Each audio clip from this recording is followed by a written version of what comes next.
डिसेंबर 2024 आणि मी माझ्या शेतात आहे. मी म्हणलं होतं ना 21, 22, 23ला खूप आभाळ येणार आहे.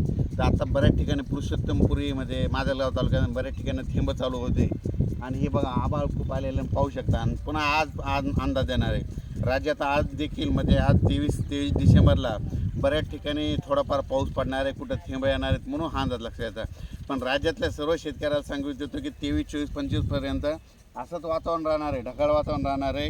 कुठंतरी थेंब पडणार आहे, कुठं पाऊस येईल पण लक्षात यायचं. पण राज्यातल्या शेतकऱ्याला सांगू इच्छितो, वीट उत्पादकांना सांगू इच्छितो, कांदा शेतकऱ्याला सांगू इच्छितो, ज्यांची मका बाहेर पडलेली त्यांना सांगू इच्छितो, कापूस ज्यांचा बाहेर टाकलेला त्यांना सांगू इच्छितो की 26, 27, 28 दरम्यान राज्यात सांगायचं झालं तर म्हणजे पुणे जिल्हा, नगर जिल्हा, सातारा, सांगली, कोकणपट्टी, त्याच्यानंतर संगमनेर, नाशिक जिल्हा, इकडं नंदुरबार, धुळे, जळगाव, संभाजीनगर, शिर्डी, कोपरगाव, त्याच्यानंतर बीड जिल्हा, परभणी जिल्हा, जालना जिल्हा, सिंदखेड राजा, बुलढाणा जिल्हा, अकोला जिल्हा, जळगाव जिल्हा, ह्या भागामध्ये म्हणजे त्याच्यानंतर हिंगोली, परभणी, लातूर, बीड, नांदेड या परिसरामध्ये सांगायचं झालं तर 26, 27, 28च्या दरम्यान भाग बदलत पाऊस पडणार आहे, सर्वदूर पडणार नाही म्हणून हा अंदाज लक्षात द्या.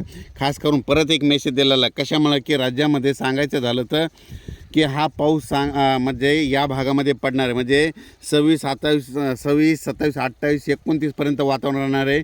30 तारखेपासून राज्यात परत थंडीला सुरुवात होणार आहे म्हणून हा अंदाज लक्षात द्या.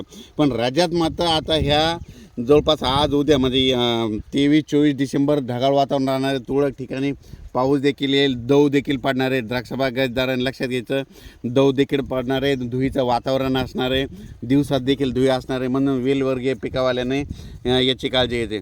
पण राज्यातल्या शेतकऱ्याला सांगू इच्छितं की राज्यामध्ये 26, 27, 28 डिसेंबर दरम्यान भाग बदलत या मधल्या पट्ट्यामध्ये मराठवाडा, पश्चिम महाराष्ट्र आणि उत्तर महाराष्ट्राच्या या पट्ट्यामध्ये पाऊस आहे. सर्वदूर नाही पण पाऊस येणार आहे निश्चित, हे अंदाज लक्षात येतं. आणि राज्यातल्या शेतकऱ्याला सांगितलं होतं की तुम्ही तुमची काळजी घ्या. खूप काय मोठा पाऊस नाही पण पाऊस येणार आहे, त्याच्यामध्ये धुया असणार आहे, दव देखील असणार आहे म्हणून हे अंदाज लक्षात द्यायचा. अचानक वातावरणात बदलला लगेच उद्याच मेसेज देणार आहे. पण राज्यात आज बऱ्याच ठिकाणी आपल्या नातेवाईकाचे फोन येतील, आमच्या इथं थोडा पाऊस आला, थेंब पडले म्हणून हा अंदाज लक्षात द्यायचा. धन्यवाद.